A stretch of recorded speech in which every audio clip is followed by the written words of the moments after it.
అది నువ్వు కుక్కవే. నువ్వు కుక్కవమ్మా. నువ్వు అలాగే కంటావు. నేను ఏనుగుని. 1 ½ ఇయర్ టైం పడతది. నా పిల్లోడు బయటకొస్తే భూమి షేక్ అవుతది. వెళుతూ ఉంటే దారంట వెళుతుంటే నీలాంటి కుక్కలు చాలా మంది అరుస్తారు. కానీ అస్సలు పట్టించుకోడు నా కొడుకు. నేను గూడా నీ మాటలు పట్టించుకోను. చాలా మంది జాయిన్ అయిన వెంటనే "ఏమి ఎంతొచ్చింది చెక్కు? ఎంతొచ్చింది?" కుక్కవైతే అడగాల.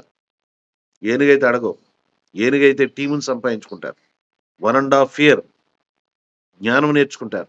1 ½ ఇయర్ నీలో ఉండేటువంటి బుద్ధిని పక్కనే పాడేయడానికి ట్రై చేస్తావు. బుద్ధి. ఏ బుద్ధి అది? పనికిమాలిన బుద్ధి. కోపం ఎందుకు నీకు? అసూయ ఎందుకు నీకు?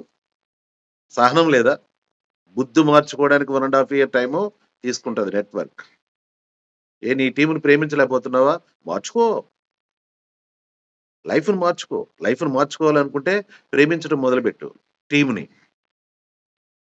కుక్క ఏమంటుంది చూసారా? నా పిల్లలు కుక్కకి చాలా పిల్లలుంటాయి. కుక్కని ఎవరైనా లెక్క చేస్తారా? నువ్వు ఏనుగవ్వాలనుకుంటే ఆ! టైం తీసుకోవాలి. 1 ½ ఇయర్ టైం తీసుకోవాలి.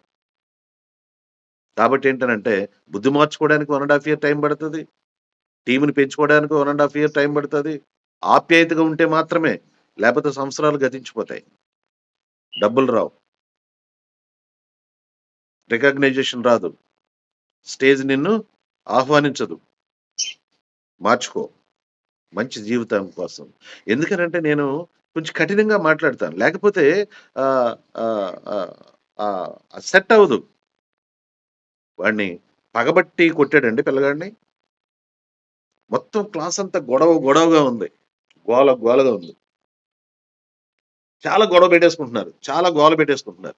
మాస్టర్‌కి తెలుసు వీళ్ళని ఏ విధంగా సద్దుమణిగించాలని చెప్పేసి. బుద్ధిమంతుడు పక్కనుంటాడు గదా! బుద్ధిమంతుడు. పక్కనుంటాడు కాదు బా చదువుకుంటున్నాడు ఆడు. ఆడిని పైకి లేపి పడా కొడేస్తుంటే క్లాస్ అంతా సైలెంట్ అయిపోద్ది. ఎందుకని? వాడేం తప్పు చేయలేదు. ఈరోజు మాస్టర్‌కి కక్ష లేదండి. మాస్టర్‌కి కక్ష లేదు. మాస్టర్‌కి నిన్ను అనాలనేటువంటి నిన్ను ఏంటది జీవితాంతం నిన్ను బాధ పెట్టాలనేటువంటి లేదండి. మాస్టారు నువ్వు బాగుండాలని, నువ్వు పెద్ద ఆఫీసర్ అయిపోవాలని, పెద్ద ఉన్నత స్థితికి రావాలని కొడతాడు నిన్ను. అదే పని చేస్తున్నా నేను కూడా. తిట్టాల, కొట్టాల. ఎందుకనంటే ఎన్ని సార్లు గద్దించకపోయినా ఆహ్, మారలేదనుకోండి వదిలేయాల అంతే. అంతకంటే ఇంకేం చేయలేం. డియర్ ఫ్రెండ్స్ టీమ్‌ని కట్టుకోవడం నేర్చుకోండి. నెట్‌వర్క్‌లో ఉన్నత స్థితి తీసుకోండి. నెట్‌వర్క్ అంటే నాకు డబ్బులు రాలేదంటే నీ బుద్ధి మారలేదు. Very simple. ఏమన్నాను? నాకు డబ్బులు రాలేదండి. నా టీమ్ పెరగలేదు అంటే వెరీ సింపుల్ క్వెషన్‌కి ఆన్సర్ ఏంటనంటే నీ బుద్ధి మారలేదు. దట్స్ ఇట్ అంతే. నీ బుద్ధి మారిందా? నీకు ఉన్నతమైనటువంటి స్థితికెళ్ళిపోతావు. నాకు లేదా కోపం? ట్రై చెయ్యి. 1 ½ ఇయర్ ట్రై చేసి నాకు కోపం తగ్గించుకున్నా. నా బుద్ధి వంకర బుద్ధి. ఆ వంకర బుద్ధిని సరి చేసుకోవడానికి 1 ½ ఇయర్ టైం పట్టింది. స్థిరమైనటువంటి ఆలోచనలు ఉండేటివి కాదు. పికిల్‌గా ఉండేవాడిని. కరెక్ట్‌గా నేను నా అంతట నేను సెట్ చేసుకోవడానికి టైం పట్టింది. నాలో ఉండేటువంటి గర్వాన్ని నాకు తెలుసు. ఎలా పోద్ది గర్వం? బుక్స్ చదివితే పోయింది. ఒకరోజు బుక్స్ చదవకుండా సాహు గారిని అడిగా. సార్ నాలో గర్వం ఉంది సార్. నాలో చెక్కు పెరగట్లేదు సార్ ఏం చేయాలంటే, మీరు పర్మిషన్ ఇస్తే చెప్తానంటాడు. అంటే విషయం ఏంటనంటే మనలో ఉండేటువంటిది మనకు కనపడదు. నీ అప్లైన్‌కి కనిపిస్తుంది. నేను అడిగా. సార్ మీరు చెప్పండి సార్. సార్ మీరు ఏమి లేదు సార్. మీరు పర్మిషన్ ఇస్తే చెప్తాను. మీరు కోప్పడినట్టు చెప్తాను. చెప్పండి సార్. మీరు ఆఫీసర్ లక్షణాలు ఇంకా పోలేదు సార్.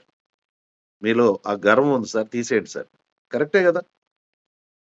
కోపం ఎక్కువ, గర్వం ఎక్కువ. అసూయ గూడా ఎక్కువుండేది. తీసేసా. తీసేసిన కాడ నుంచి పెరగడం స్టార్ట్ అయింది చెక్. రికగ్నైజేషన్. గుర్తింపు. యాస్ ఎ ఆఫీసర్‌గా నాకు ఏంటి ఇచ్చేవారు తప్ప, యాస్ ఎ నెట్వర్కర్‌గా నాకు ఏంటది ఆహ్, ఆహ్, రికగ్నైజేషన్ ఇచ్చేవారు కాదు. ఎప్పుడైతే నేను తగ్గించేసుకున్నానో, అప్పుడు నన్ను స్టేజ్ ఆహ్వానించింది. డియర్ ఫ్రెండ్స్ ఇక్కడ నీకు, నాకు గూడా సమానమే అన్నీ. కాకపోతే తీసేయడంలో ఉంది నెట్వర్క్. వాటిని దాసేయడం